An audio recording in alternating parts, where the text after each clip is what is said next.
Hello, welcome back to ZzScience. Tonight, we're going to talk about something very small, and yet deeply connected to almost everything around us. There is a field somewhere, maybe not far from where you are right now. And in that field, something is happening that has been happening for millions of years. It doesn't make the news. It doesn't get announced. It happens in the same quiet way it always has, in the warmth of the morning, when the light is still low and the air hasn't yet heated up for the day. A bee lands on a flower. It moves, it leaves, and something changes because of that. It sounds small, and it is small. The bee weighs almost nothing. The flower it visits occupies a few square inches of ground. The whole event lasts maybe a second or two, sometimes less. And yet, that small exchange, repeated billions of times across every warm season on every continent where flowering plants grow, is part of the reason that food exists. Part of the reason forests fill in the way they do. Part of the reason certain landscapes look the way they look, and not some other way. We're going to spend some time with that tonight. Not rushing toward conclusions, not building toward alarm. Just taking the time to look closely at something that usually happens just outside the range of our attention. Let's start simply. A bee is an insect. That's the first thing. It belongs to a group of insects that also includes wasps and ants, the order Hymenoptera. And within that group, bees form their own distinct lineage that split off from a wasp ancestor somewhere around 130 million years ago. The world was different then. Flowering plants were only beginning to spread across the landscape, gradually replacing the older fern and conifer-dominated ecosystems that had existed for hundreds of millions of years before them.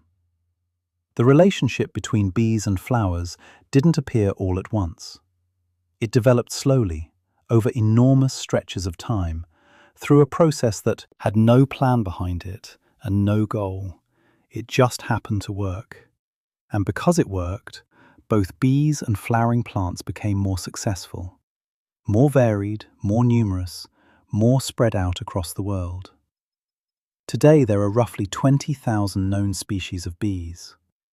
That number continues to grow as researchers identify and describe species that had previously gone unnoticed or unstudied. They range in size from tiny sweat bees, some barely 2 millimeters long, to large carpenter bees that can reach nearly 4 centimeters. Some are solitary, some are social. Some nest in the ground, some in wood, some in the hollow stems of old plants. Some are extremely specialized. They will visit only one genus of flower, or only flowers with a very specific shape. Others are generalists, moving between dozens of different plant species in a single day, depending on what is blooming and where. Honeybees, the species most people picture when they think of a bee, are just one kind. Apis mellifera, the western honeybee, is probably the most studied insect in the world, and it is genuinely remarkable in many ways. But it represents a single point in a much larger and more diverse picture. There are bumblebees with their thick, furry bodies and their slow, deliberate flight. There are mason bees that seal their eggs inside hollow tubes packed with pollen and clay. There are leafcutter bees that slice neat circles from leaves to line their nests. There are mining bees that dig elaborate burrows and provision each cell with a precise mixture of pollen and nectar. The variety is wide, the habits are different, but the basic relationship with flowers, that core exchange, runs through almost all of them. So what actually happens when a bee visits a flower? The answer starts with pollen. Pollen is a fine powder produced by the male parts of flowering plants, the anthers, which sit at the tips of thin filaments rising from the center of the flower. Each grain of pollen contains the genetic material that, if transferred to the right place on the right flower, can fertilize an egg cell and allow a seed to form. For a plant, getting pollen to another plant of the same species, usually to the stigma, the sticky surface of the female part, is the entire point. It's how they reproduce sexually. It's how genetic variation is maintained across generations. It's how seeds are made, and from seeds, new plants. The problem for a plant is that it cannot move. It is rooted. It cannot carry its pollen anywhere. And while some plants solve this by releasing enormous quantities of pollen into the wind and hoping that some fraction of it happens to land in the right place, grasses and conifers do this, and it's why some people have hay fever. Most flowering plants have taken a different approach. They have developed structures and substances that attract animals, and they rely on those animals to carry pollen from one flower to another. Nectar is the primary reward. It's a sugary liquid produced in small glands at the base of many flowers, and it is genuinely valuable from a nutritional standpoint. It provides carbohydrates, which means energy. Bees need energy to fly. They need energy to maintain their colonies, to build comb, to raise young. So they collect nectar. And while they're collecting it, while they're moving through the flower to reach the nectar glands at the base, their bodies come into contact with the anthers. Pollen sticks to them. It sticks to the hairs on their legs, their abdomens, their thoraxes.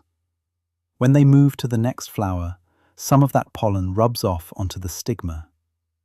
If it's pollen from a compatible plant of the same species, fertilization can happen. A seed can begin. That's the exchange. Pollen moves, seeds form, plants reproduce, and the bee gets food. What makes bees particularly effective at this compared to other animals? Several things work together. First, bees are covered in branched hairs. Not smooth like fly bristles, but branched, almost feathery in their structure. And this makes pollen cling to them more readily. When a bee brushes against an anther, pollen doesn't just touch its surface and fall away. It gets tangled in those branched hairs and holds on. A single bee visiting a single flower can carry thousands of pollen grains. By the end of a foraging trip involving dozens of flowers, the quantity of pollen a bee is transporting on its body is substantial. Second, many bees are flower constant for a given foraging trip.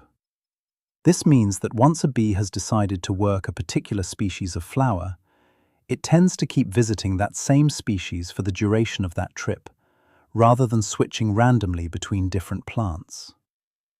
From the bee's perspective, this is efficient.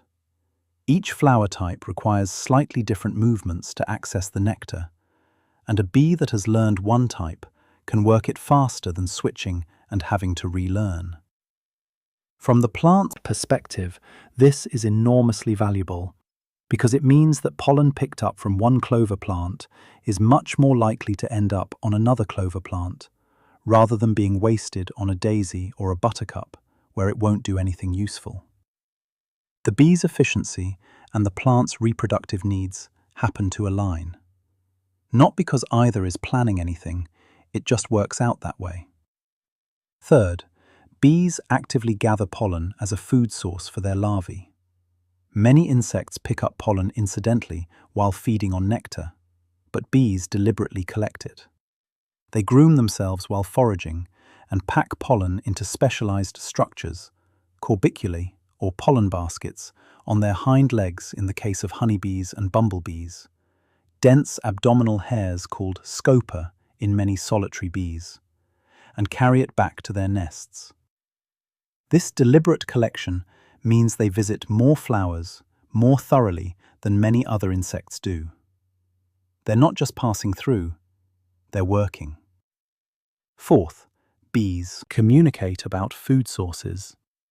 Honeybees famously do this through the waggle dance, a figure-8 movement on the comb that encodes both the direction and distance of a food source relative to the sun.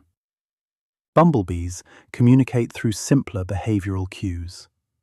Many solitary bees don't communicate with nestmates about food at all, but they do respond to visual and chemical signals from flowers, shapes, colors, and scents that flowers have evolved specifically to attract them. The system is complex and multi-layered, and it has been refined over those 130 million years into something that works remarkably well. Now, the reason this matters beyond bees and flowers specifically is that flowering plants, angiosperms to use the technical term, are the dominant plants on Earth. There are around 300,000 to 400,000 species of them, and they form the base of almost every terrestrial food web. They are grasses and trees and shrubs and herbs and vines. They are vegetables and fruits, and grains and legumes and nuts. They are the plants that hold soil together on hillsides. They are the plants that shade forest floors and provide structure for countless communities of other organisms. And roughly 75 to 80% of flowering plant species depend on animal pollinators to reproduce effectively. Not all of those pollinators are bees. There are butterflies, moths, beetles, flies, hummingbirds, bats, and others. But bees collectively are the most important group. This is a statement that scientists are fairly confident about, even though quantifying it precisely is difficult. What the evidence shows is that in most habitats studied, bees are responsible for a larger share of pollination visits than any other group. That doesn't mean other pollinators don't matter. They do. In some specific situations, certain plants, certain geographic areas, certain seasons, non-bee pollinators are critical. Some plants have evolved very tight relationships with specific moths or flies, and would be poorly served by bees. But at the level of ecosystems broadly, bees show up as the dominant players more often than not. The consequence of this is that the success of a large fraction of the world's flowering plants is connected to the health of bee populations. When bees are present in good numbers and in good health, pollination happens reliably. Seeds form, fruits develop, new plants grow. The rest of the ecosystem, the animals that eat those fruits and seeds, the animals that eat those animals, the soil organisms that break down plant matter. All of this downstream activity depends, at some remove, on that first connection being maintained. Let's think about scale for a moment, because it's easy to say, bees are important to food systems, and leave it at that. But it's worth trying to get a more concrete sense of what this actually means. About 1/3 of the food calories that humans consume globally come from crops that benefit from animal pollination. That figure is often quoted, and it's a reasonable estimate, though the exact number varies depending on how you count and what you include. What it means practically is that fruits, vegetables, nuts, and some oils, a large portion of what makes the human diet varied and nutritionally rich, are at least partially dependent on pollinators. Staple crops like wheat, rice, and corn are wind-pollinated and do not need bees. But almonds need bees almost completely. Apples and pears need them substantially. Blueberries, cherries, cucumbers, melons, squash, coffee, cacao. These are all crops where bee pollination is either essential or significantly improves yield and quality. In the United States alone, managed honeybee colonies are transported around the country specifically to pollinate crops. The California almond industry, which produces the majority of the world's almonds, requires over 1 million hives of honeybees to be brought in each February when the almond trees bloom. This is an enormous logistical undertaking that exists because the natural pollinator populations in that agricultural landscape are insufficient for the scale of production. The bees don't live there permanently. They're trucked in, used for a few weeks, and then moved to other crops in other states. This managed pollination system works, but it also reveals something about the relationship between agriculture and natural ecology. In a natural landscape, a diversity of wild pollinators, wild bees, other insects, the occasional bird or bat, would handle pollination in a distributed, redundant way. No single species would be critical, because many species would be doing the work. But in a heavily simplified agricultural landscape, where most of the natural habitat has been replaced with single-crop monocultures, that diversity is gone. What remains is dependency on whatever pollinators can be maintained or imported. Wild bees, the thousands of species that aren't honeybees, still do enormous amounts of pollination work. Research has consistently shown that in many crops, wild bee pollination is substantial and in some cases more effective per visit than managed honeybee pollination. Certain bumblebee species, for example, practice something called buzz pollination. They vibrate at a specific frequency that shakes pollen loose from certain flower types that honeybees can't access in the same way. Tomatoes, blueberries, and peppers are among the crops that benefit from this. Honeybees can visit tomato flowers, but they don't perform buzz pollination. Bumblebees do. The two bee types aren't interchangeable in the way they're sometimes treated. It's worth stepping back here and asking a question that doesn't always get asked directly. Why bees specifically, and not some other group of insects? Part of the answer is evolutionary timing. Bees arose roughly when flowering plants were beginning their great diversification, and they appear to have evolved alongside those plants in a way that formed deep and wide-ranging connections. Beetles were pollinating some early flowers before bees appeared, and they still pollinate certain plant species today. But beetles generally don't show the same flower constancy, the same specialized pollen-collecting equipment, the same hive provisioning behavior that drives bees to make so many more visits to flowers per day. Flies visit flowers too, but again, without the same degree of specialization. Part of the answer is diet. Bees are the only major group of Hymenoptera that is entirely herbivorous as adults and that feeds its larvae on plant material, specifically on pollen and nectar. Wasps and ants are primarily carnivorous or omnivorous. Because bees have evolved to feed on pollen, they have evolved all the physical and behavioral equipment needed to collect it efficiently. The branched hairs, the pollen baskets, the flower learning behaviors. This feeding specialization made them, somewhat coincidentally, extremely good pollinators. Part of the answer is numbers and abundance.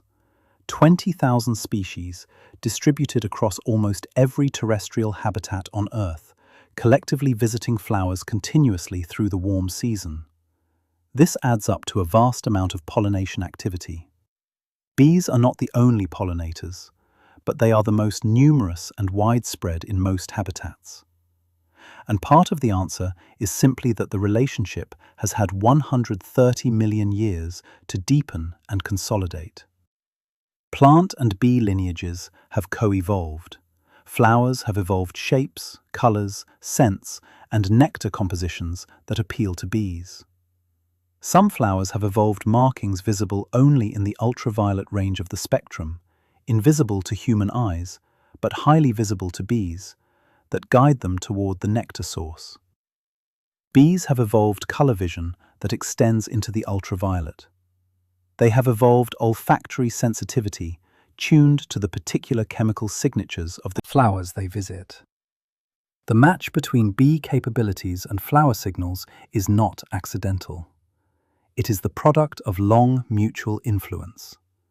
There is something worth pausing on here that doesn't always make it into discussions about bees and pollination. The process we're describing is not managed or intentional on any side. The plant isn't trying to attract bees. The bee isn't trying to pollinate the plant. There is no agreement, no communication, no awareness on either side of the ecological role they play. The plant produces nectar because plants that produce nectar, historically, attracted more pollinators and reproduced more successfully, passing on the trait to offspring. The bee visits flowers because bees that visited flowers acquired the food they needed to raise young, passing on those behaviors to offspring. Both behaviors are the outcomes of natural selection. The simple fact that some versions of a thing survive and reproduce better than others, over time, tends to produce organisms that behave in ways well suited to their environments. The ecological function, the pollination, the seed production, the ecosystem stability, is a consequence of these individual behaviors, not a goal. The bee doesn't know it's maintaining the food web. The flower doesn't know it's feeding wildlife. It all happens without awareness, without intention, and yet the outcome is a system of extraordinary complexity and stability. This is actually one of the more quietly remarkable things about ecology. The systems that sustain most of life on Earth were not designed. They emerged. They continue not because anyone maintains them, but because the organisms within them are each pursuing their own survival and reproduction.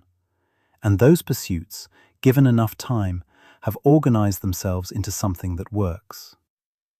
Understanding this helps clarify what we mean when we say bees are important. We don't mean that bees have a mission, or that they know something we don't, or that they are acting for the good of the planet. We mean that they are doing something that has consequences far beyond themselves, carrying pollen, allowing seeds to form, keeping plant populations reproducing, and that those consequences ripple through ecosystems in ways that reach into almost every corner of the living world. Let's go a little deeper into one specific aspect of this: what pollination does for plant population genetics. When a bee carries pollen from one flower to another, it isn't just enabling that specific seed to form, it's enabling genetic mixing. The offspring of cross-pollination, plants that result from pollen from one individual fertilizing an egg cell in another, carry a combination of genes from two different parents. This genetic variation is not just biologically interesting, it's practically important. Plants with greater genetic diversity within their populations tend to be more resilient. They contain more variation in traits that matter for survival: disease resistance, drought tolerance, the ability to cope with changing conditions. When all the individuals in a plant population are genetically similar, as happens when they reproduce mostly by self-pollination, or when pollinator availability is low and only a few individuals cross-pollinate, the population becomes more vulnerable. A disease that can affect one individual can affect them all.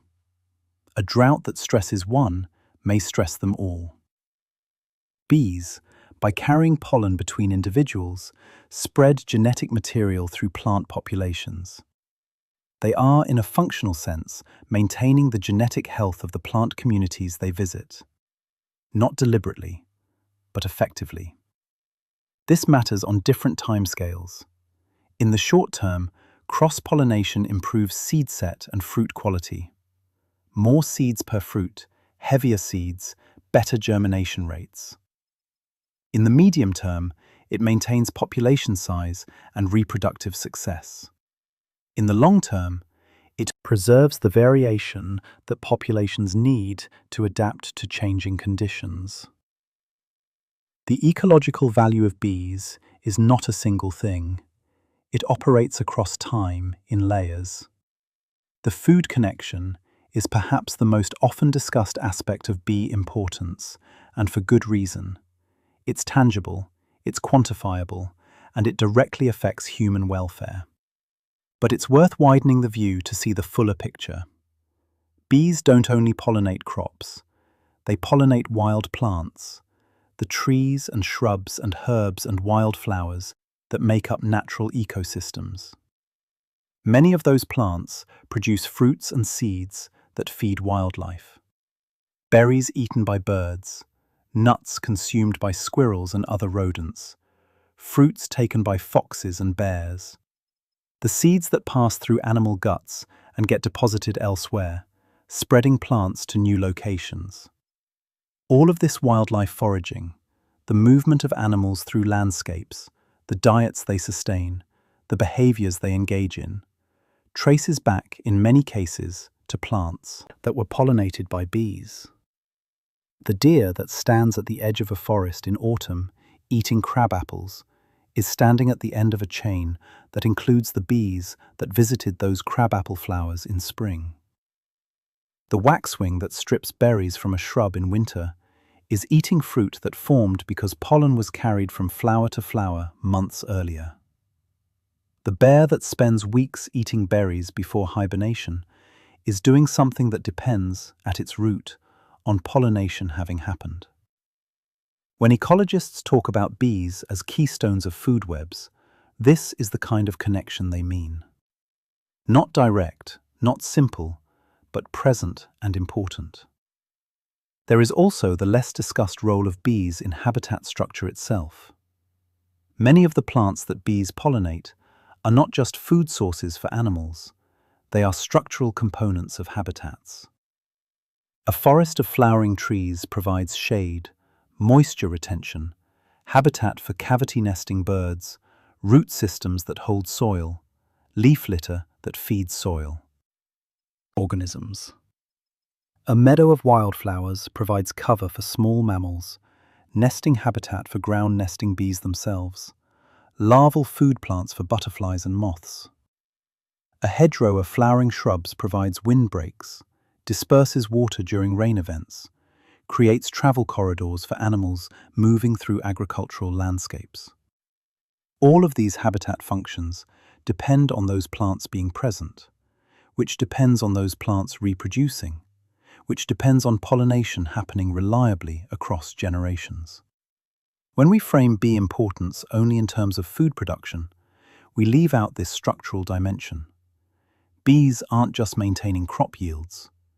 They're helping to maintain the physical architecture of landscapes, the presence and arrangement of plants that give every other organism somewhere to live. It's worth acknowledging what we don't know here as well, because science is not just about what has been established, but about where the boundaries of knowledge currently sit. We know a great deal about honeybees. They have been studied intensively for centuries, first because of their honey production, and more recently because of their role in agriculture. The waggle dance was decoded in the mid-20th century by Carl von Frisch, work that earned a Nobel Prize. The genome of Apis mellifera has been sequenced. Their immune systems, their social structure, their disease vulnerabilities, all have been studied in considerable detail. But for most of those other 20,000 bee species, our knowledge is much thinner. Basic information, what specific flowers they prefer, how far they range, how their populations fluctuate from year to year, what nesting conditions they need, is incomplete or absent for many species. There are probably species that have disappeared without anyone knowing they existed. There are probably species providing pollination services to plants we have documented, but whose pollinators we haven't identified. The ecological research that connects specific bee species to specific plant populations is difficult and time-consuming. You need to watch, carefully, over long periods, which insects visit which flowers, and how often and how effectively they transfer pollen. You need to track whether seeds form and whether those seeds germinate and grow. You need to do this across different habitats, different seasons, different years. The work is slow. The funding for it is limited compared to, say, biomedical research. And the questions being asked are genuinely hard to answer because the systems are complex and variable. So what we have is a picture that is probably roughly correct, but certainly incomplete. Bees are important pollinators. That much is very well established.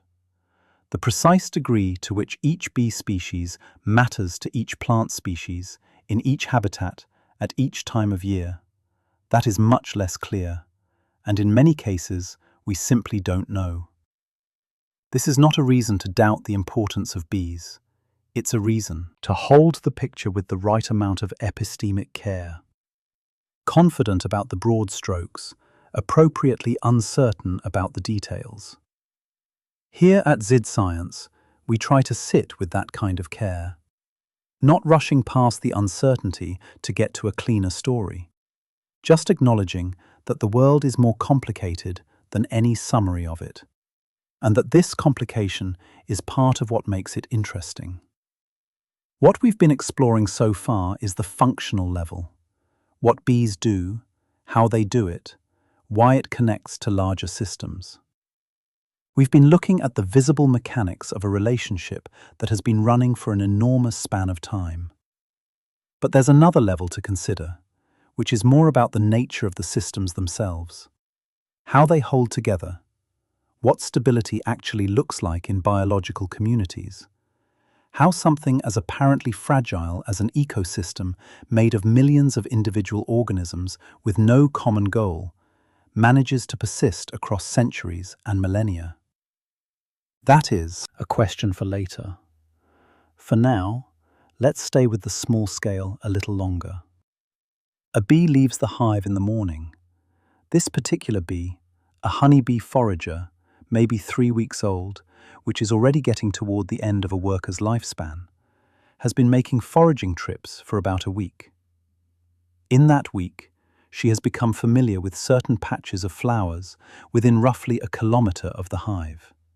She knows, not consciously but behaviourally, which flowers are producing nectar most reliably at which times of day. She responds to the waggle dances of nestmates who have found good sources. She adjusts her routes based on what she finds each day.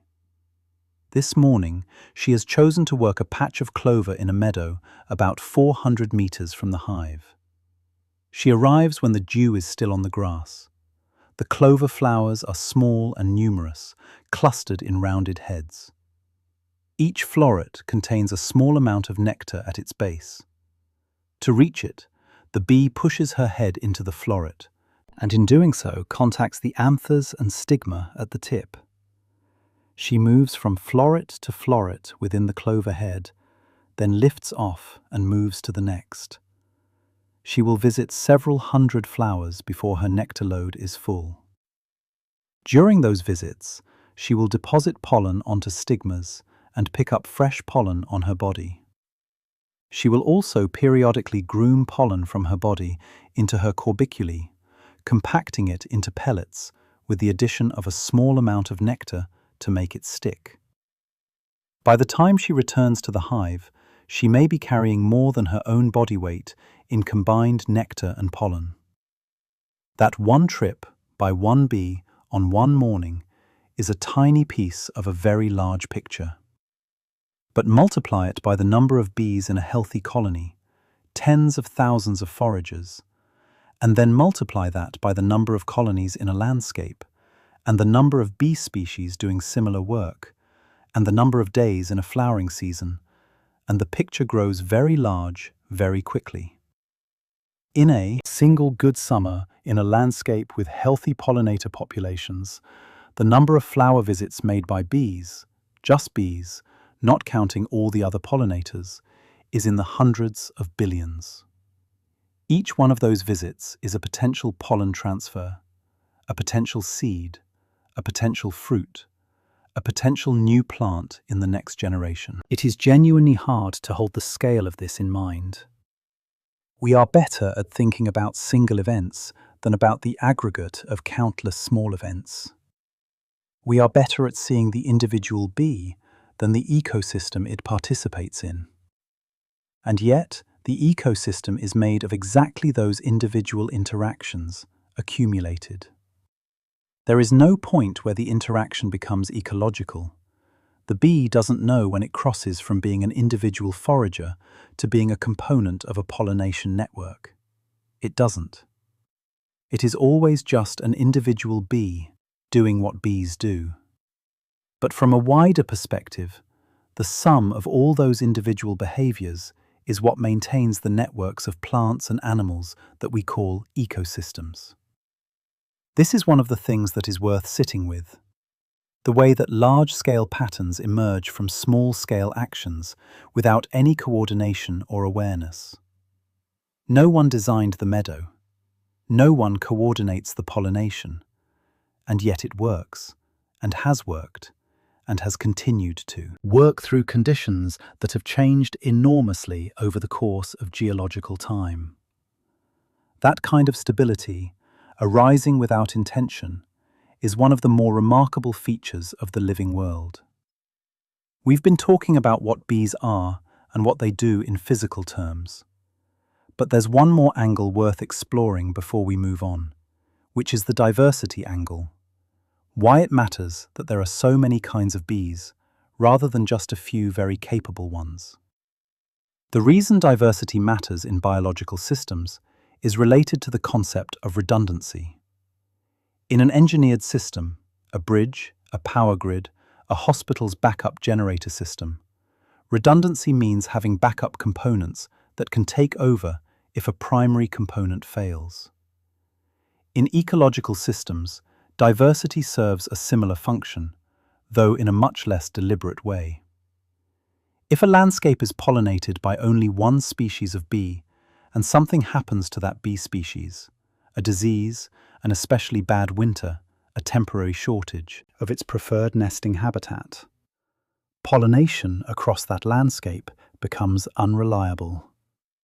But if 20 species of bees are pollinating the same plants, and each species has somewhat different behavior, somewhat different timing, somewhat different flower preferences, then the loss of one species does not shut the system down.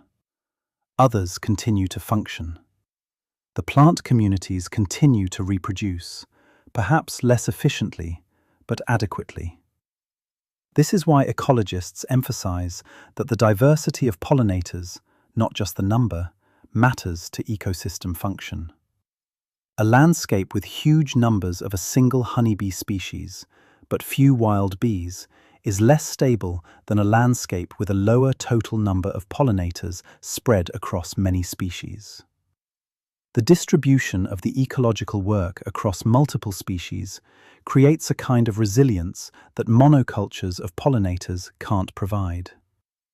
This doesn't mean honeybees don't matter. They do, enormously. But it means that their presence doesn't substitute for the diversity of wild bees that would otherwise be doing the work. The system that works best is one where many different species are present, each contributing in their particular way, and no single species is bearing the entire burden of maintaining the plant communities. Diversity, in ecology, is a form of insurance. It is not glamorous or easy to point to in a single image or number. But it is, in many measurable ways, what allows the system to keep going when conditions change. And conditions always change. Seasons shift. Droughts come and go. Flowering times change with temperature. The composition of plant communities shifts over decades as some species prosper and others struggle. Any ecological system is not a fixed thing, but a process, a continuous unfolding of interactions among organisms that are themselves changing, in populations that fluctuate, in environments that vary. Bees are adapted for this variability. The 20,000 species with their different niches and habits and preferences represent a wide variety of ways of being a bee. And that variety means the group as a whole can maintain its ecological function across a wide range of conditions. A cold, wet spring that limits early-season bees may allow late-season bees to pick up the slack. A drought that reduces certain flower species may leave others blooming. The system is not rigid. It has give in it, but it has limits to that give. There is a point at which too much of the diversity is lost, too many species in decline, too much of the habitat gone, and the resilience that diversity provides begins to erode. Where that point is exactly is one of the harder questions in conservation ecology. Systems rarely break all at once. They tend to thin and weaken and lose function gradually in ways that are difficult to detect until the change is already significant. That is a subject that deserves more time and attention than we can give it tonight in this first part. For now, we've covered a lot of ground. We've looked at what bees are, an ancient, diverse group of insects with deep evolutionary ties to flowering plants. We've looked at what they do: carry pollen between flowers, enabling plant reproduction and all the consequences that flow from that. We've looked at why they are particularly effective at this: their physical adaptations, their behavioral tendencies, their sheer numbers. We've looked at how this connects to food systems, wildlife, habitat structure, and the genetic health of plant populations. And we've touched on the importance of diversity, why many species doing the work is more resilient than any one species doing all of it. What we haven't done is looked very closely at what holds all of this together, what it means for an ecosystem to be stable, and what role bees play in that stability, and what happens when the stability starts to shift. Those questions will be with us in the next part of tonight's journey. For now, just let this much settle. The world outside, wherever you are, is full of small interactions that have been running for a very long time. The bee in the clover, the pollen on the wing, the seed that forms from a flower that was visited on a morning you didn't notice. It's all still happening. There is a word that gets used a lot when people talk about nature, and it is worth examining carefully before we go any further. The word is balance. We say that nature is in balance. We say that ecosystems depend on balance. We talk about the balance being disrupted, thrown off, restored. The word implies something almost mechanical: scales in equilibrium, weights offsetting each other, a system poised between opposing forces. And there is something useful in that image. But there is also something misleading about it. And the misleading part is worth understanding before we go further into what bees do inside these systems and what it means when they become less present. The misleading part is this: real ecological systems are not in balance the way scales are in balance. They are not static. They are not resting at a fixed point. They are not maintained by some external mechanism that detects imbalance and corrects it. What they are is dynamic, constantly moving, constantly shifting, full of populations that fluctuate year to year, communities that change over decades, species whose ranges expand or contract in response to conditions that are themselves always in flux. What looks like balance from a certain distance, a meadow that seems to contain the same mix of flowers every summer, a forest that looks more or less the same from one decade to the next, is not stillness. It is continuous motion that, at the scale we usually observe, averages out into something that appears stable. The individual bee populations go up and down with the weather and the seasons. The plant communities shift as soil conditions change and as seeds arrive and germinate. The animals that depend on those plants respond to those shifts in their own ways. Everything is moving. What persists is not the exact composition of the system, but its general character. The kinds of interactions that happen within it, the flows of energy and nutrients, the web of dependencies that links organism to organism. This distinction matters because it changes how we think about what bees contribute to ecosystem stability. They are not holding the system in a fixed position. They are participating in the ongoing processes that keep the system's general character intact, even as its specifics change. Their contribution is not to stop change, but to enable certain kinds of continuity to persist through change. Let's think about what an ecosystem actually is, at a basic level, and then we can look at where bees fit. An ecosystem is a collection of organisms, plants, animals, fungi, bacteria, and others, living together in a particular place, interacting with each other and with the own non-living elements of their environment: the soil, the water, the light, the temperature, the minerals available, the topography. None of those organisms are in the ecosystem because they decided to be. Each is there because at some point its ancestors arrived and found conditions tolerable enough to survive and reproduce, and their descendants have continued doing so. The interactions between these organisms are not designed. They are the accumulated results of evolutionary processes: predators and prey evolving in response to each other, plants and pollinators developing mutual dependencies, decomposers and the organisms they break down shaping each other's abundance. What emerges from all of this is a web of connections so dense and interlocking that it becomes very difficult to change one part without affecting others. Ecologists sometimes describe this as the interconnectedness of ecosystems, which is accurate but can make it sound more intentional than it is. Connections are not maintained by anyone. They persist because, as long as each organism in the web is doing what its biology drives it to do, eating, reproducing, competing for resources, avoiding predators, the interactions that constitute the web keep happening. The system doesn't hold itself together by intention. It holds together because the individuals within it are each pursuing their own survival, and those pursuits happen to be mutually constitutive. Bees in this picture are a node in a network. They receive inputs, nectar and pollen from flowers, foraging conditions from the landscape, nesting habitat from the soil and vegetation. And they produce outputs: pollination services to plants, which produce seeds and fruits that feed other organisms, which feed others in turn. The bee is not the center of this network. It is not even a particularly special node in terms of the logic of the system. It is simply a piece that fits with other pieces in a way that has persisted because it works.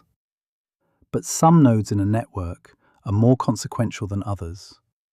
Some connections, if removed, would collapse large portions of the network. Others could be removed, and the network would root around the loss without much apparent change. Understanding which nodes are which, and bees tend to be among the more consequential ones, is an important part of understanding how ecosystems function and how resilient they are. The term ecologists sometimes use for organisms whose disproportionate role in the ecosystem exceeds their numerical abundance is keystone species. The image comes from architecture. A keystone is the central stone at the top of an arch that holds all the other stones in place. Without it, the arch collapses. The concept in ecology is looser than the architectural metaphor suggests, but the core idea is that some species have effects on their communities that are out of proportion to their direct biomass or numbers.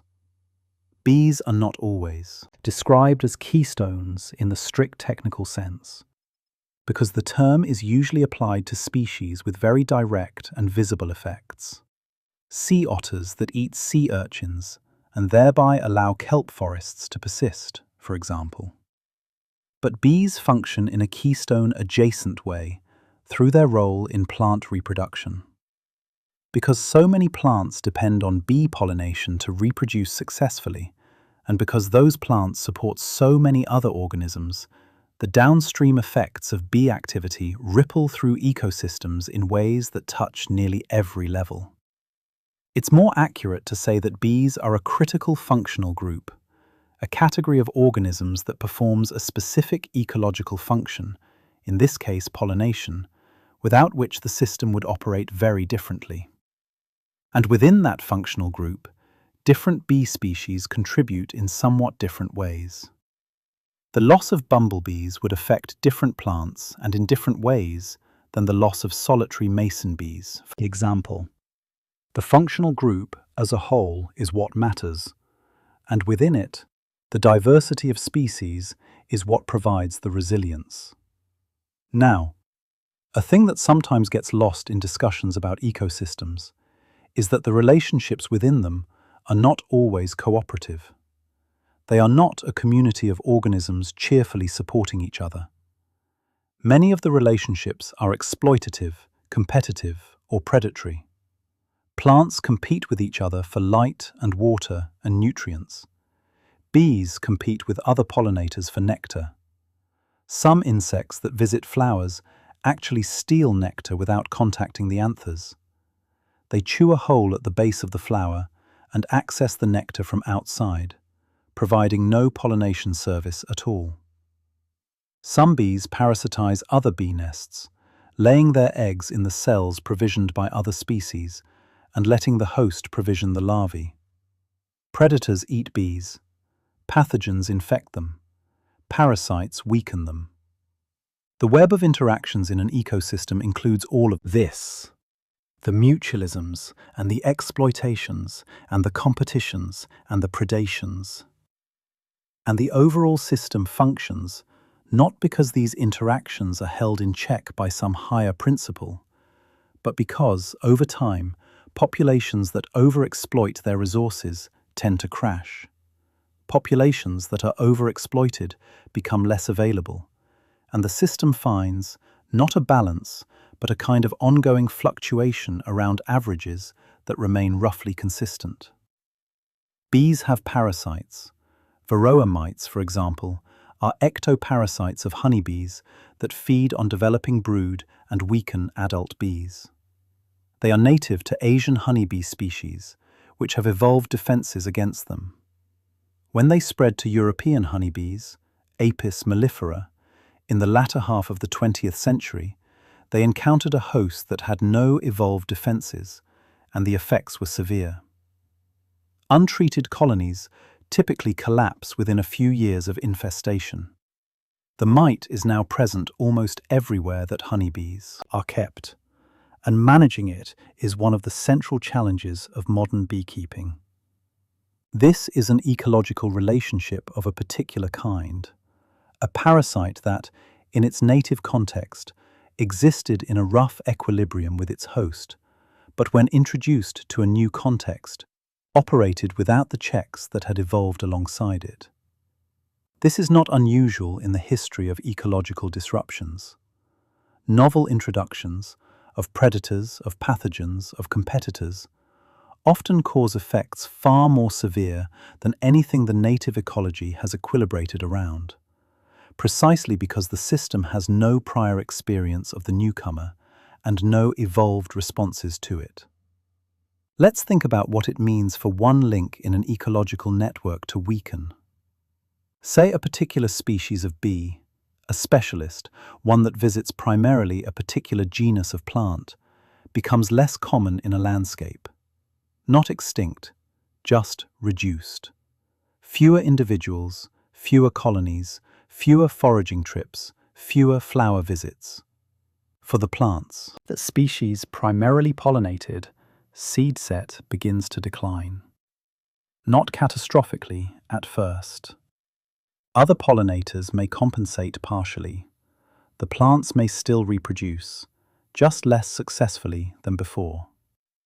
Seed numbers are lower. Fruit development is less complete.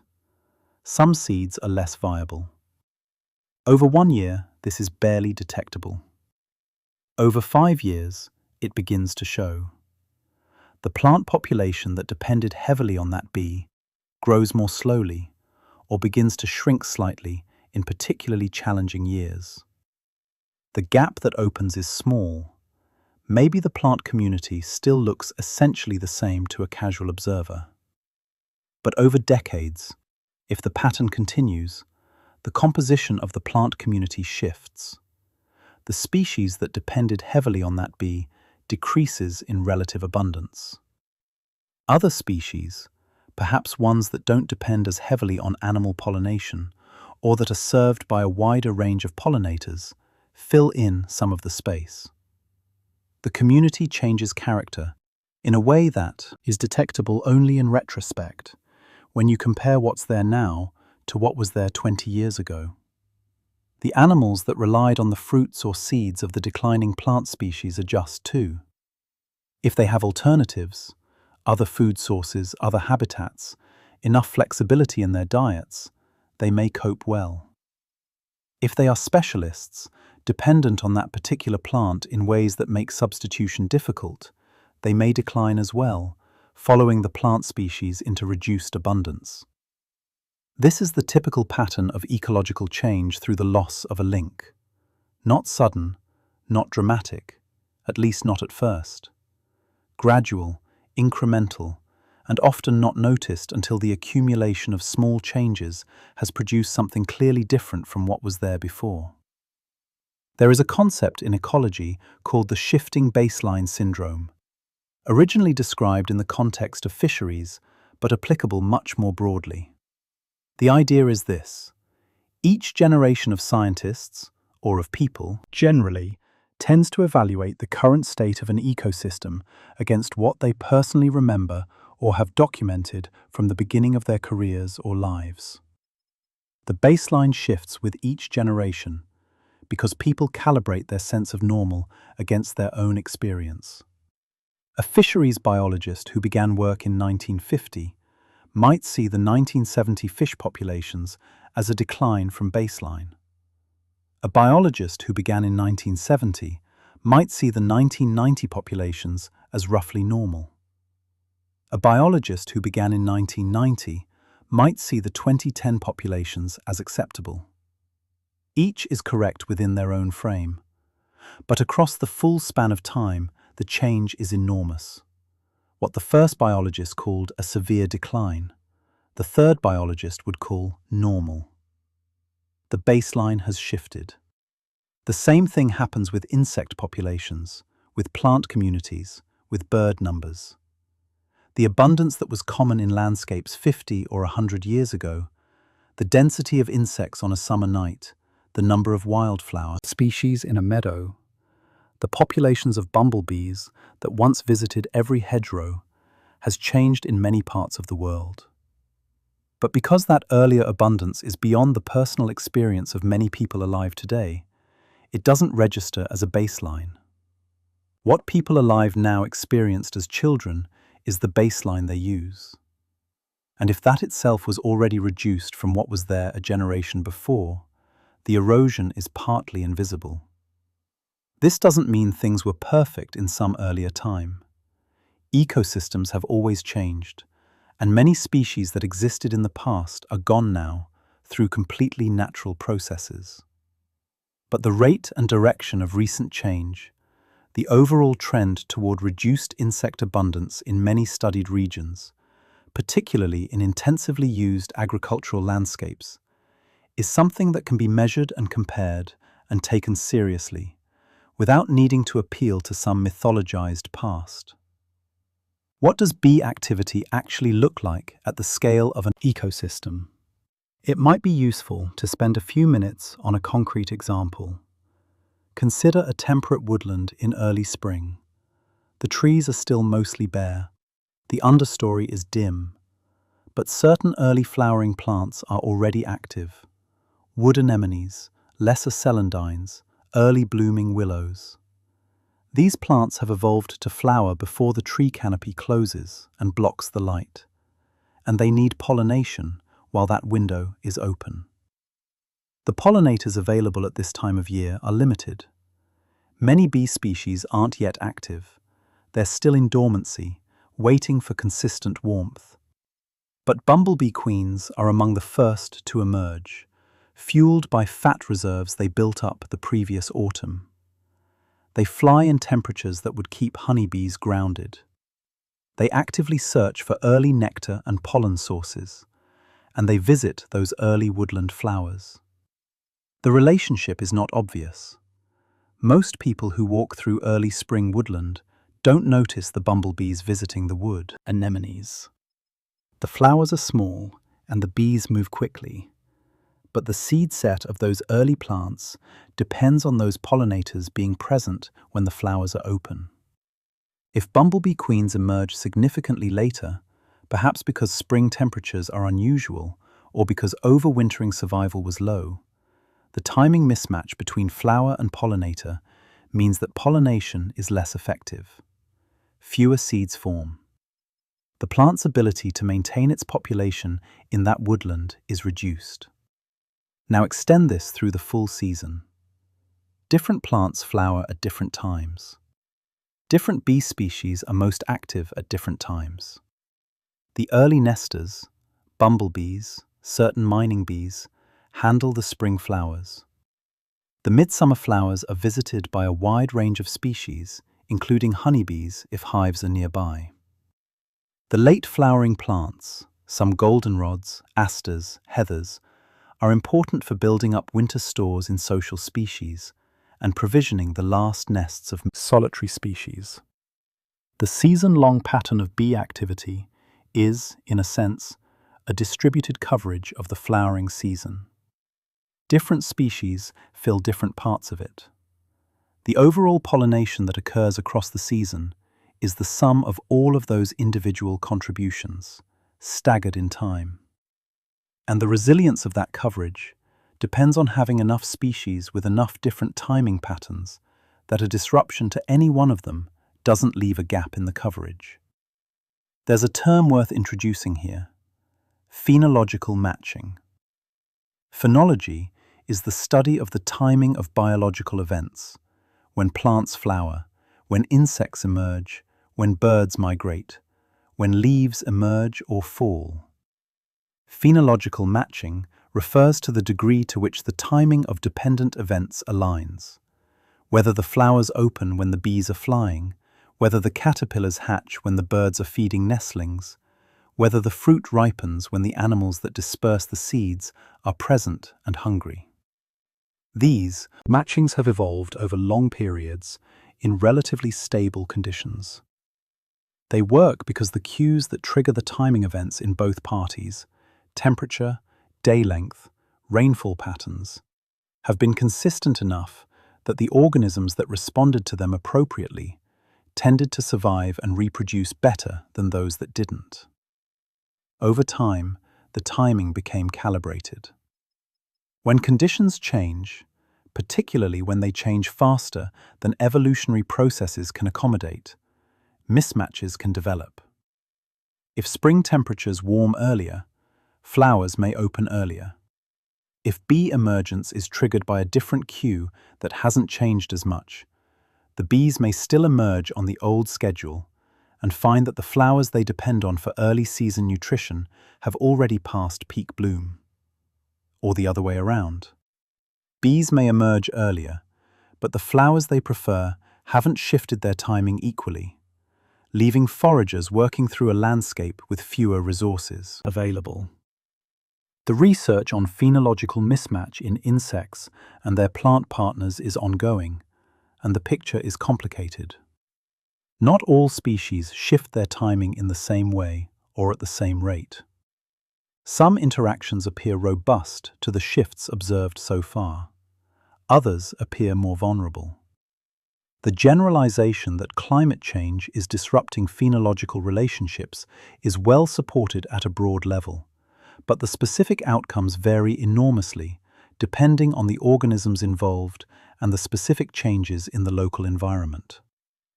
What this means for bees is that the timing of their activity relative to the timing of flowering plants is not guaranteed to remain well calibrated as conditions change. For highly specialized bees that depend on one or a few plant species, a mismatch can be particularly serious. For generalists with more flexibility in what they forage on, there may be more room to adjust. But the overall pattern of well-matched timing that current ecosystems exhibit is not a fixed property of the system. It is an evolved property that required particular conditions to develop and that may be stressed by conditions that change faster than adaptation can track. One of the things that makes ecological systems difficult to study and difficult to write about clearly is that cause and effect are rarely simple or direct. When a bee species becomes rare, it doesn't just affect the plants it pollinates. It affects the plants, which affects the insects that depend on those plants for food, which affects the predators that eat those insects, which affects the soil if certain plant species decline and change the organic matter composition of the litter layer, which affects the fungi in the soil that form mycorrhizal associations with plant roots, which affects plant nutrition, which affects plant vigor, which may circle back to affect pollinator nutrition if the flowers those plants produce become less rewarding. These feedback loops are everywhere in ecosystems. They make it very hard to predict what the effect of any single change will be, because the change doesn't stay isolated.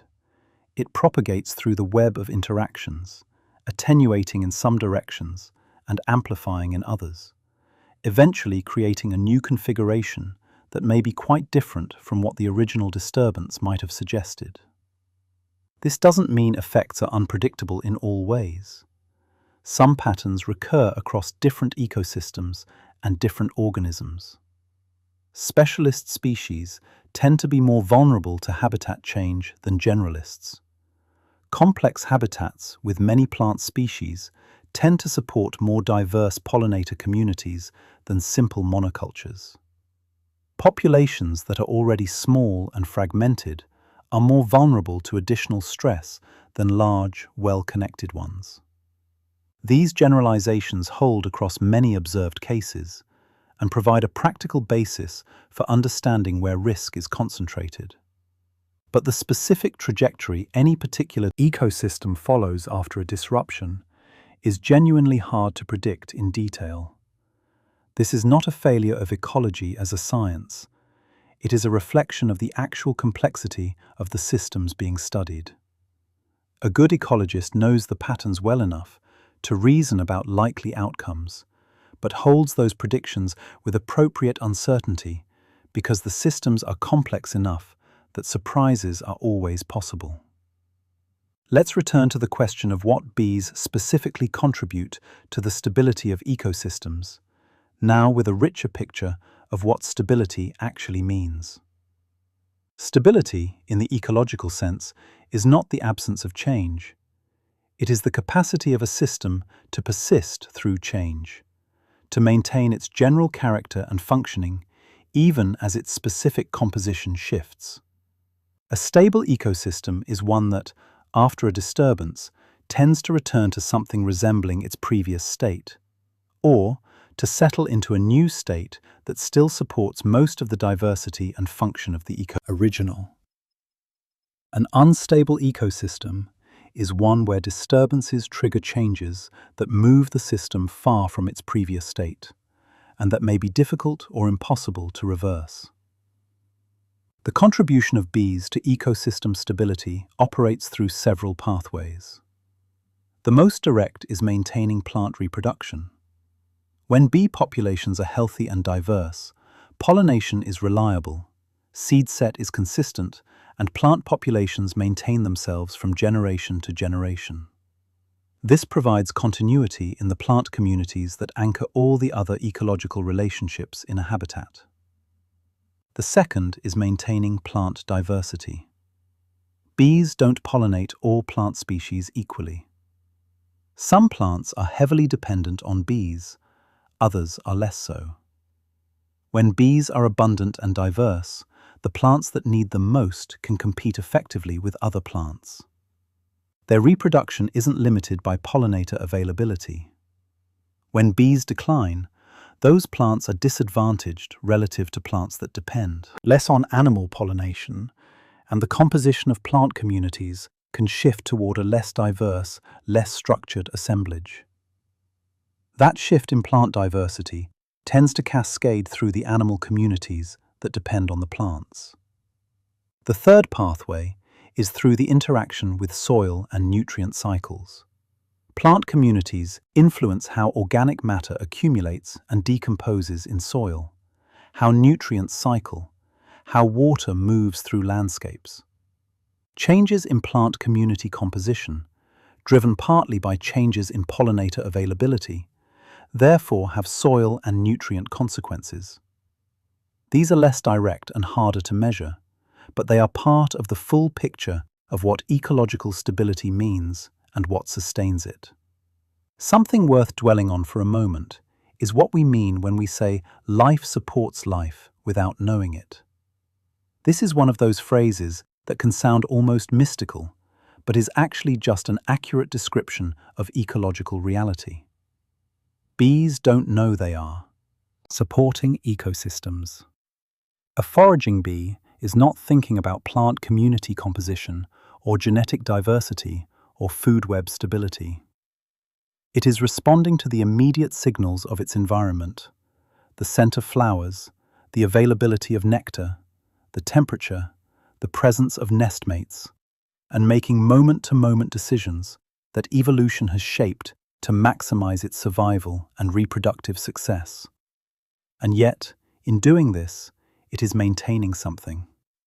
The plant communities that depend on it are, to a significant extent, maintained by its activity. The wildlife that depends on those plants is, at some remove, maintained by its activity. The soil that those plants anchor and enrich is, at a further remove, shaped by its activity. None of this was intended. None of it was designed. The bee is not performing a service in any conscious sense. It is just being a bee. This is one of the things that makes ecology so interesting to think about at night, when the mind is quiet and willing to hold complexity without needing to resolve it. The systems that sustain most of life on Earth are composed entirely of organisms that are each pursuing their own survival. And the pursuit of individual survival, aggregated across millions of species and billions of individuals, produces something that looks, from above, like an intricately organized system with everything in its right place. It wasn't organized, it evolved, and it works not because someone made it work, but because the configurations that work have persisted, and the configurations that didn't have not. There is a related concept that sometimes comes up in these discussions: resilience versus robustness. They sound similar, but refer to slightly different things. Robustness is the ability of a system to resist disturbance, to absorb disruptions without changing much. A robust ecosystem might be one where a large perturbation produces only a small response. Resilience, in the ecological sense, is more about the speed of recovery after a disturbance, how quickly a system returns to its previous state after being knocked out of it. These contribute to both, in somewhat different ways. They contribute to resilience because plant populations that are well pollinated tend to be larger and genetically more diverse, which means they can recover more quickly after a disturbance, a drought, a disease event, a bad winter. There are more surviving individuals and more genetic variation to work with in rebuilding the population.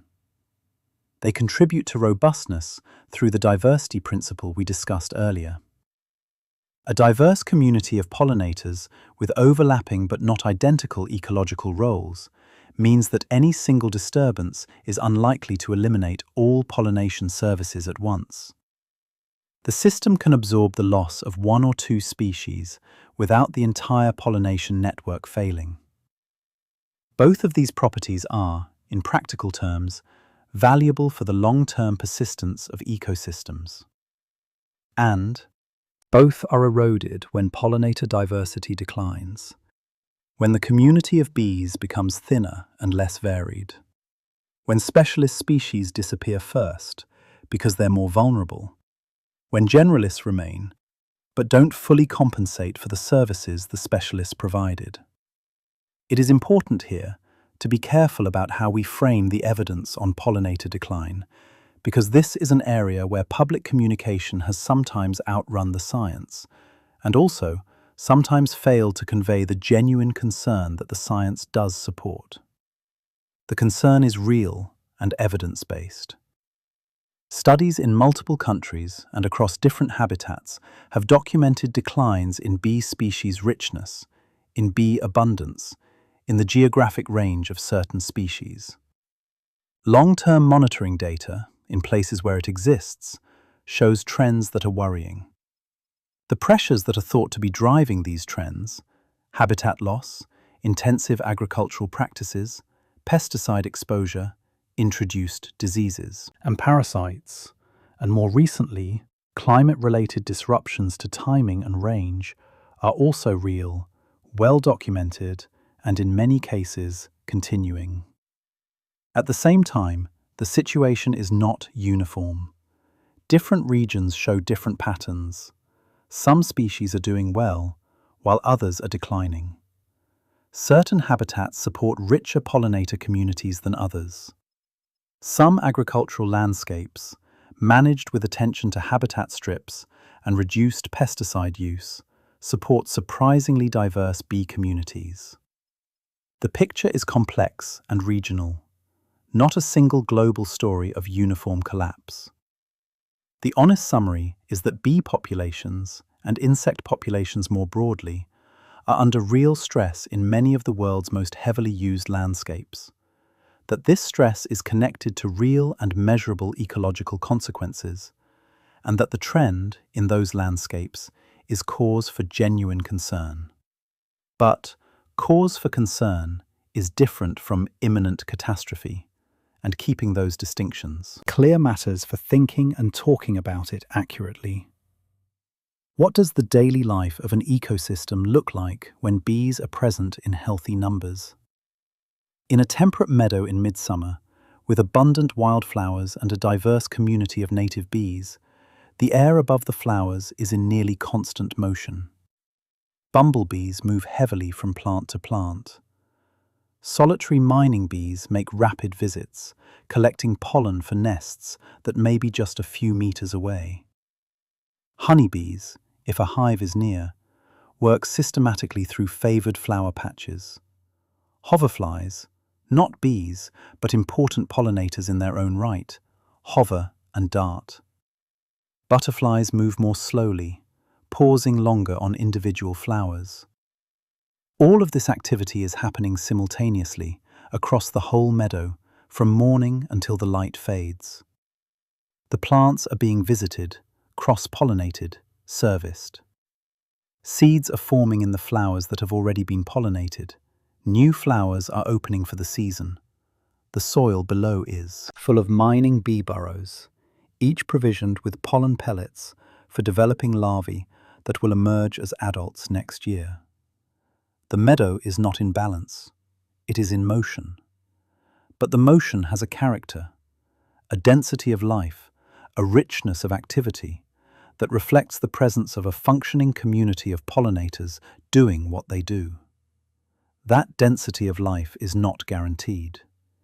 It is the outcome of conditions, the presence of diverse flowering plants, available nesting habitat, low pressure from pesticides and other disruptions, adequate numbers of overwintering bees to seed each year's population. When those conditions are met, the system runs. When they are compromised, the running slows. There's a phrase that comes up sometimes when people talk about ecosystems doing their work. The idea of ecosystem services. It's a useful frame in some contexts. It helps communicate ecological value in terms that connect to human welfare. But it also has a limitation worth naming. Limitation is that it positions ecosystems as existing to serve human needs. Forests for carbon storage, wetlands for flood control, bees for pollination of crops. This framing captures something real. Those services are real, and they do benefit humans. But it can reduce something much larger and more complex to a catalogue of human utilities. It leaves out the vast majority of what ecosystems do that doesn't directly touch human welfare. It frames the value of ecological relationships in terms of what they provide to us, rather than in terms of what they are. This is worth naming, not to dismiss the practical arguments for conservation. Those arguments are important and often effective, but to keep in view that the world outside our window is not primarily organized for our benefit. It is organized, insofar as it is organized at all, around the survival and reproduction of the organisms within it. Bees are not for us. They are for the plants and for themselves. They happen to do things that benefit us enormously, but that is a consequence of their existence, not its purpose. Holding that perspective, that the living world has a character and a set of processes that preceded our presence in it, and that operate independently of our needs, can change how one thinks about what it means to lose any part of it. It's not just a lost service.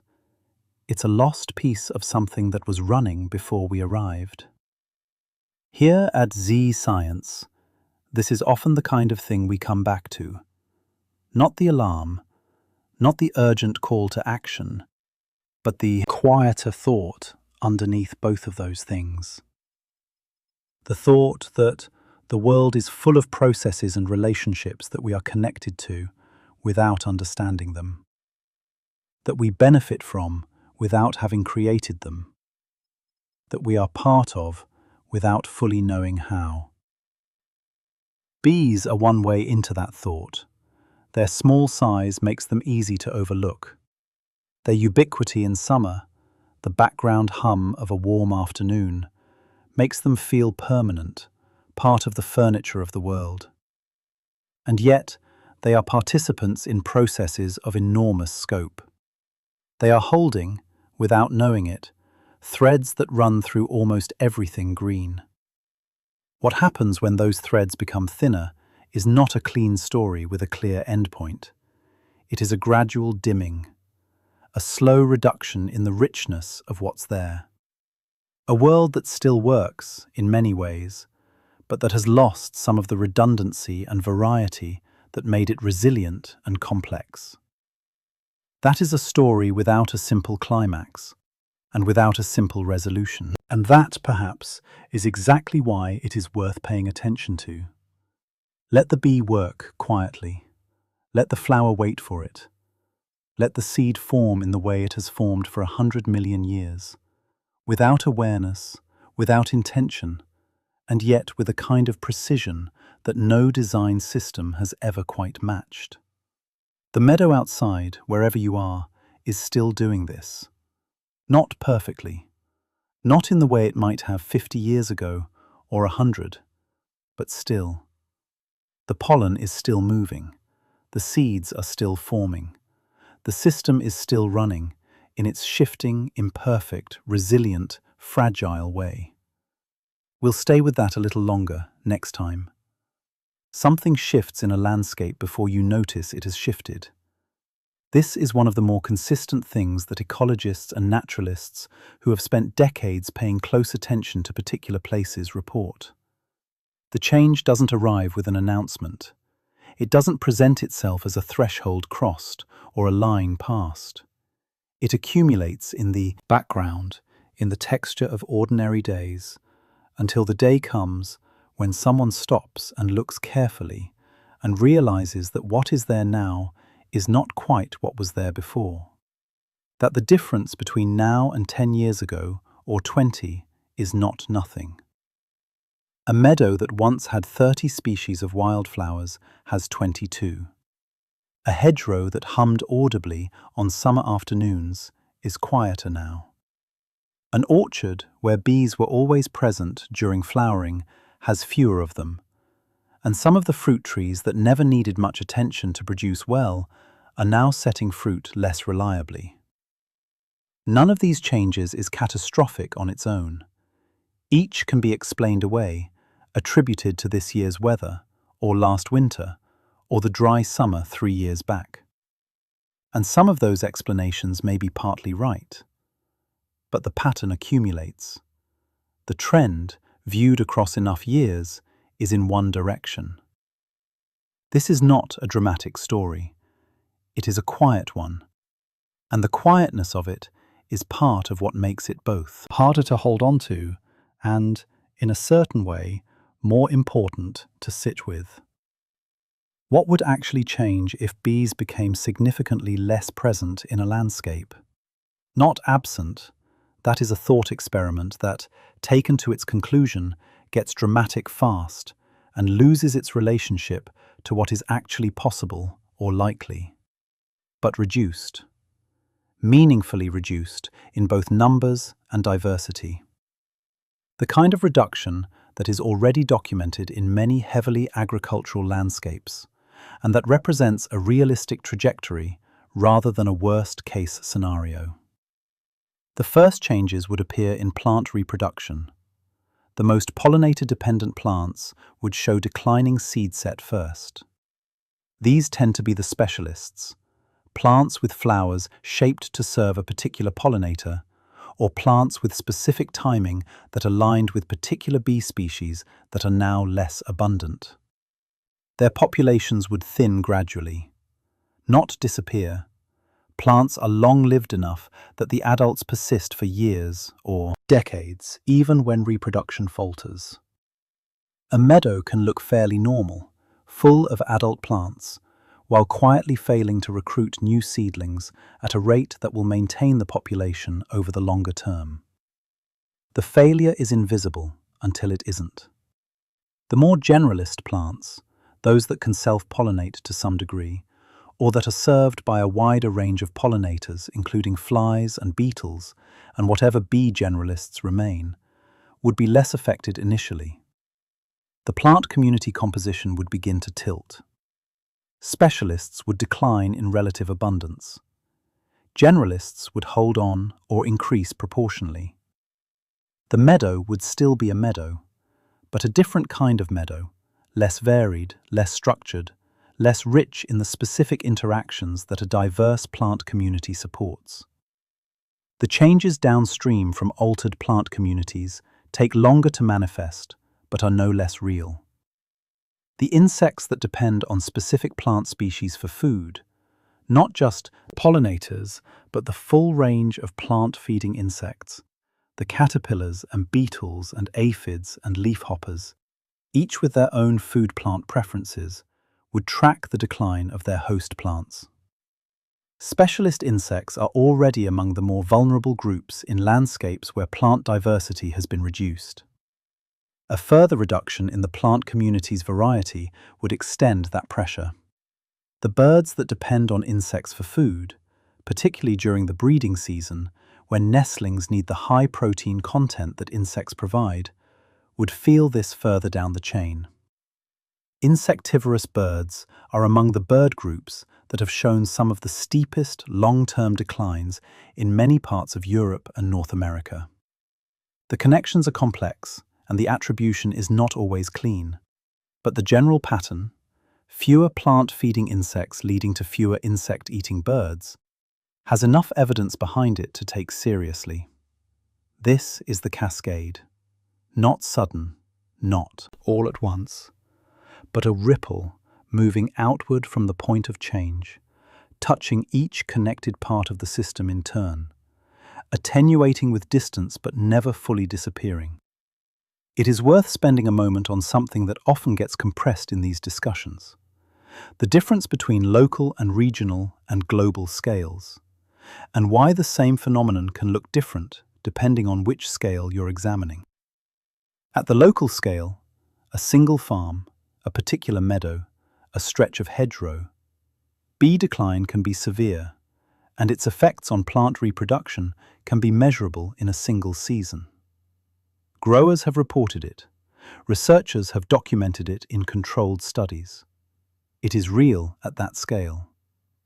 At the regional scale, a county, a watershed, a geographic region, the picture is more variable. Some areas within the region may have maintained richer pollinator communities, perhaps because land use is more varied or because habitat patches have been maintained. The overall trajectory may be of decline, but the current state differs considerably from place to place within the region. At the global scale, the picture is most complex and also most uncertain.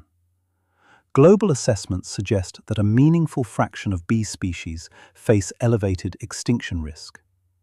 But what this means for global ecosystem function is difficult to say precisely, because ecosystems vary so much in their structure and their dependence on specific pollinators, and because the remaining species may compensate for some of what is lost in ways that are hard to measure. None of this means the local and regional changes are not real or not serious. It means that the framing of any particular scale needs to be clear, and that global statements should not be made without acknowledging the variability and uncertainty that exist below that level. What is fairly consistent across scales is the direction of the trend in intensively managed landscapes, the agricultural areas, the suburban expanses, the landscapes where land use has simplified the habitat and reduced the variety of plants and nesting sites available. In these landscapes, the trajectory is well documented, and the causes are reasonably understood. In less disturbed landscapes, the picture is more stable, though not untouched. There is a quality that ecologists sometimes call resilience. We touched on it before, and it is worth returning to now with a slightly different angle. Resilience, in the ecological sense, is not the same as durability. A very durable ecosystem might be one that resists change, that stays much the same despite perturbations. But resilience is more specifically about recovery. A resilient ecosystem can absorb disruption and return to something like its previous state. The two properties are related, but not identical. What bees contribute to resilience is not just the direct pollination services they provide now, but the capacity they maintain for recovery later. A plant population with high genetic diversity, maintained by consistent cross-pollination over generations, is better equipped to respond to new challenges. Its individuals are more varied in their specific tolerances and capabilities. When conditions change, as they always do, some fraction of the population will have traits that allow them to cope better than others. Those individuals survive, reproduce, and pass on their traits. The population adapts. A plant population that has been poorly served by pollinators for several generations, that has been self-pollinating more than cross-pollinating, that has lost genetic variation through inbreeding, has reduced capacity for this adaptive response. It is more uniform, more vulnerable, less able to surprise you with resilience when the pressure comes. This is a longer timescale effect than the immediate changes in seed set. It operates across multiple plant generations, which for trees might mean decades or centuries. And because it is slow, it is easily overlooked. But it is one of the ways that reduced pollinator activity can compromise the long-term adaptive capacity of plant communities, even in cases where the short-term effects on reproduction are modest. Nature does not collapse loudly. This is one of the harder things to hold clearly in mind, in part because our models for how things end, in stories, in history, in our imaginations, tend to be dramatic. The flood, the fire, the sudden disappearance, the moment of catastrophic failure. Ecological decline rarely looks like that. It looks like a field with slightly fewer species than it had 10 years ago. Like a summer that is quieter than the summers you remember from childhood, but only if you are paying attention. Like a survey that shows a 30% reduction in bumblebee species richness across a region over 2 decades, which is a significant finding, but which produces no visible, dramatic event. The landscape still looks like a landscape. The meadow still looks like a meadow. The farm still looks like a farm. But something is less. This gradual quality is not accidental. It is a property of complex systems. When many redundant components are present, many species, many interactions, many pathways through the web, the loss of any one component tends to be buffered by the others. The system continues to function, perhaps at reduced capacity, perhaps with somewhat different characteristics, but without obvious failure. The failure mode is not sudden, it is cumulative. What this means for attention and response is complicated. Systems that fail gradually are harder to respond to than systems that fail suddenly. The human mind is calibrated for acute threats, the loud, fast, visible event that demands an immediate response. Chronic, slow changes that don't produce a single dramatic moment of crisis are harder to hold in view and harder to mobilize responses to, even when the accumulated change is ultimately more consequential than any single acute event. There is a particular quality of attention that slow changes require. It is different from the kind of attention we bring to emergencies, and it is different from ordinary casual noticing. It is more like the attention a naturalist brings to a place revisited across years. The patient accumulation of observation, the slow construction of a baseline, the willingness to notice that this year's meadow has fewer species of bumblebee than last year's, and that last year's had fewer than the year before, and that the direction of this is consistent enough across enough observations to tell you something. This kind of attention is genuinely rare. It requires time and continuity in place, and a tolerance for the slow accumulation of data that does not produce clean narratives or clear turning points. It requires, in a sense, resisting the pressure to make the story more dramatic than it is, which is both a cognitive challenge and a communicative one. People respond to urgency and narrative. Slow changes, without clear crisis moments, are harder to convey in ways that register, and yet they are real. The gradual thinning of bee communities in agricultural landscapes is real. The changes in plant community composition that follow are real. The downstream effects on wildlife are real. They are less visible and less photogenic than a dramatic collapse would be, but they are happening and they matter. Let's think about what fragility and resilience actually look like when they coexist in the same system, because they do, and understanding how that works is part of understanding what the current situation with bees actually means. A healthy bee community in a diverse landscape is both resilient and fragile at the same time. It is resilient because the diversity of species provides redundancy, because the landscape offers varied nesting and foraging opportunities, because the population has been maintained at a size that gives it some buffer against bad years. A cold spring that reduces activity for a few weeks doesn't collapse the community.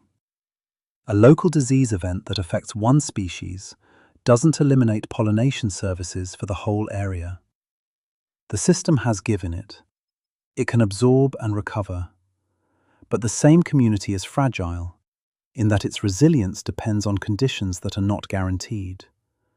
Remove enough of the habitat, and the diversity begins to fall.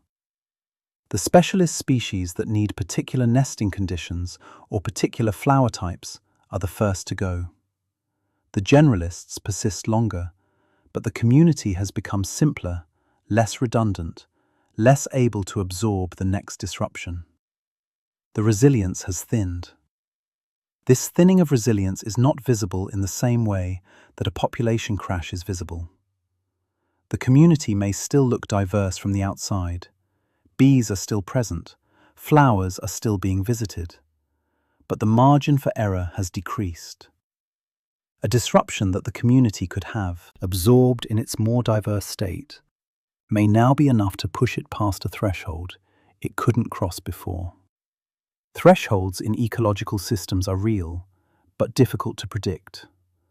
The system may degrade gradually across a wide range of conditions, and then change more abruptly when a particular threshold is reached, a point at which some feedback that was previously stabilizing becomes destabilizing, or a point at which the last of some critical species is lost, and the service it was providing disappears with it.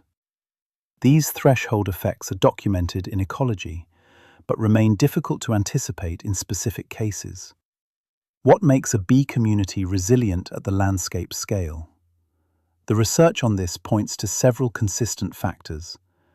Habitat diversity is probably the most important. A landscape with a variety of habitat types, meadows, hedgerows, woodland edges, stream banks, rough grassland, some areas of bare or disturbed soil, supports a more diverse bee community than one dominated by a single habitat type. Each habitat provides different resources, different flower species, different nesting opportunities, different microclimates that allow different species to operate at different times of day or season. The more varied the landscape, the more species can find what they need within a range they can cover. Connected habitat matters as well. Even if there are good habitat patches within a landscape, if they are isolated, surrounded by large areas of unsuitable land that bees can't cross or where they can't find food, then the populations in those patches can't be sustained by migrants from elsewhere when local conditions are poor. Connectivity allows populations to be replenished after bad years. It allows genetic exchange between patches. It allows species to recolonize areas from which they have temporarily been lost. The intensity of land management is important. Fields treated with broad-spectrum insecticides support fewer bees than fields where pesticide use is reduced or targeted. Tightly managed grasslands that are cut frequently and maintained at very low diversity of plants support fewer pollinators than grasslands that are managed more lightly and contain a greater variety of flowering plants. The presence of unmanaged margins, field edges, roadsides, orchards managed with cover crops makes a substantial difference. And the temporal dimension matters. Bees need food across the full season, from early spring through late autumn. A landscape that provides abundant flowers in midsummer, but nothing before or after, leaves early and late season species without resources. Maintaining flowering across the season, through a combination of plant species that bloom at different times, and management that doesn't cut or remove flowering plants before they've set seed, supports more species and larger populations than a landscape with a narrower window of flowering. There is one more thing worth spending some time on, which is the relationship between what we know and what we do, or more precisely, between awareness and change. Understanding that bees are important to ecosystems is not new.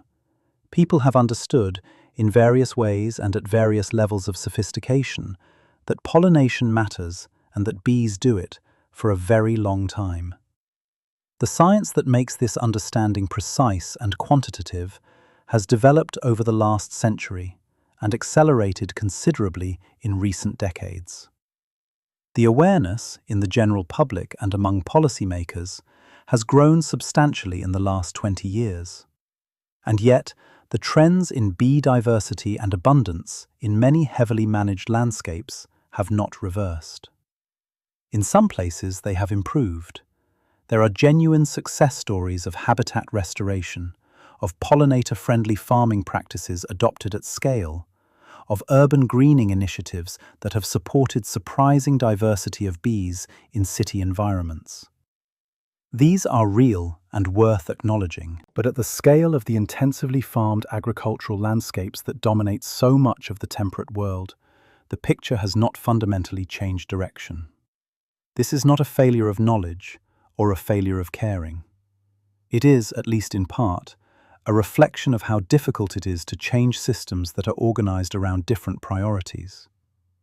Agricultural systems are organized around productivity, around producing the maximum quantity of food at the minimum cost.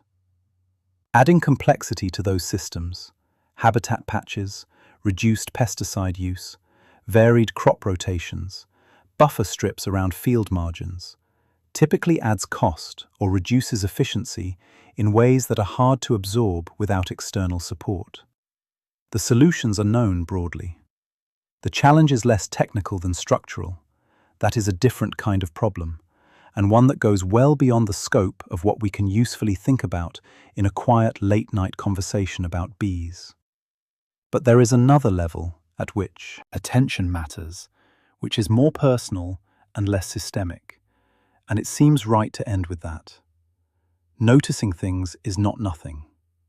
The habit of paying attention to the world outside, to what is actually there, across seasons and years, in a particular place, is a form of knowledge that supplements what science can tell us. It is also, for many people, a source of something that is hard to name, but that matters. A relationship with the living world that is grounded in direct experience, rather than mediated entirely through data and reports. The person who has spent 20 years watching a particular patch of wildflowers in a meadow near their home, who knows which bees visit in which weeks, who has noticed the changes in what's there over time, that person knows something that no scientific paper has captured, because it is specific to that place and that span of time and that particular quality of attention. That knowledge is valuable, not because it substitutes for the broader picture that science builds, but because it fills in the texture of that broader picture in ways that nothing else can.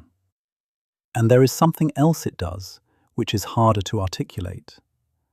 Paying attention to small things, really paying attention, with patience and without needing the attention to produce anything, is a way of being in the world that tends to slow down the kind of abstraction that separates us from our actual surroundings. The bee on the clover, watched carefully, is not a data point.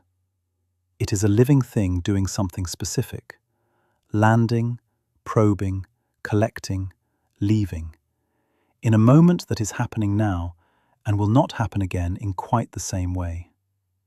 Noticing that is not urgency. It is the opposite of urgency. It is the quiet acknowledgement that something is here, is real, and is connected to everything else in ways that we understand partially and imperfectly, and that reward continued attention. The value of paying attention without urgency is something that gets crowded out easily. The world offers an enormous number of things competing for attention, most of them louder and faster than a bee in a field. The news cycle, the notifications, the accumulated demands of daily life, all of these pull toward the immediate and the dramatic. Slow things, quiet things, things that reveal themselves only across time. These require something that is in increasingly short supply, which is the willingness to be somewhere, with something, for long enough to actually see it. This is not a moral argument. It is more of an observation about what kinds of things reveal themselves to particular kinds of attention. A bee community doesn't announce itself.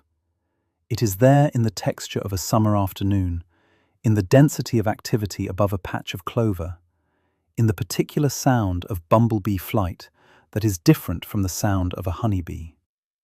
These things are available to the person who is present enough to receive them. They are invisible to anyone moving too fast to look. There is something in this that is its own kind of value, independent of any conservation argument or ecological function. The world is full of processes and creatures and relationships that have nothing to do with us, and that are extraordinary in their own terms. Being able to perceive some fraction of that, to actually see the bee carrying pollen, to understand something of what that means, to hold it in mind alongside everything else, is a capacity that makes a life richer in a way that is hard to quantify but easy to feel. Let's come back to the bee for a moment. One more time, simply. It is a small creature. It weighs less than a paperclip. Its lifespan as an adult forager is measured in weeks. In those weeks, It will make hundreds of foraging trips, visit hundreds of thousands of flowers, carry pollen across distances that dwarf anything we can intuitively compare to its size. It will do all of this without a plan, without awareness of its ecological role, without any information about what its activity means for the world around it. It is just doing what its biology has shaped it to do. And in doing that, it is participating in processes that have been running for over 100 million years. It is connected to plants that evolved alongside its ancestors in a world that was geologically different, climatically different, botanically different from the one we know. It is the current expression of a relationship that has persisted through mass extinctions and ice ages and continental drift. Not because anything protected it, but because it worked. Because the bee that collects pollen and the flower that rewards the collector have, generation after generation, found that their connection to each other was worth maintaining. That is not a miracle in any supernatural sense. It is something more interesting. A natural process, operating without awareness or intention, that has produced something that looks, when you get close enough to see it clearly, like an extraordinary piece of long-running, self-maintaining, constantly shifting, imperfectly resilient, genuinely fragile, genuinely remarkable order.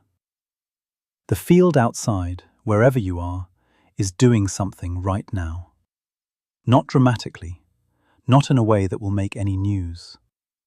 The soil is respiring. The roots are taking up water. The flowers that opened this season have set their seeds or are in the process of doing so.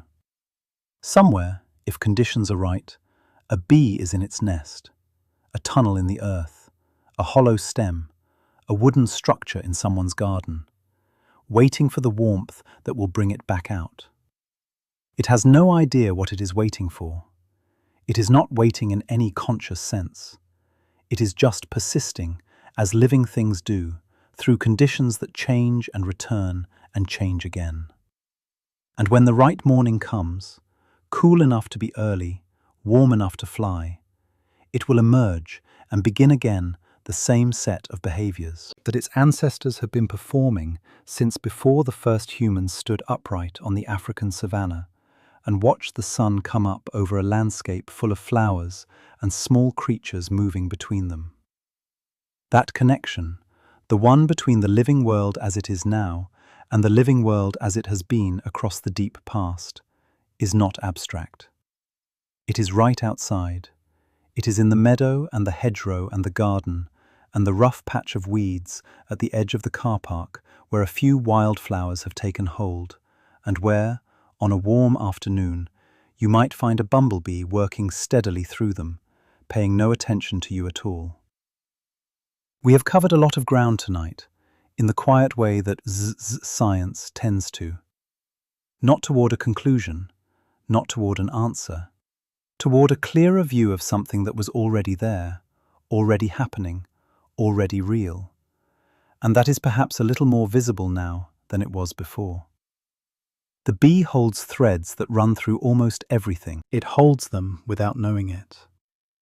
The world keeps running because of that, and the world keeps changing because of 1,000 other things, some of which are eroding what makes that running reliable.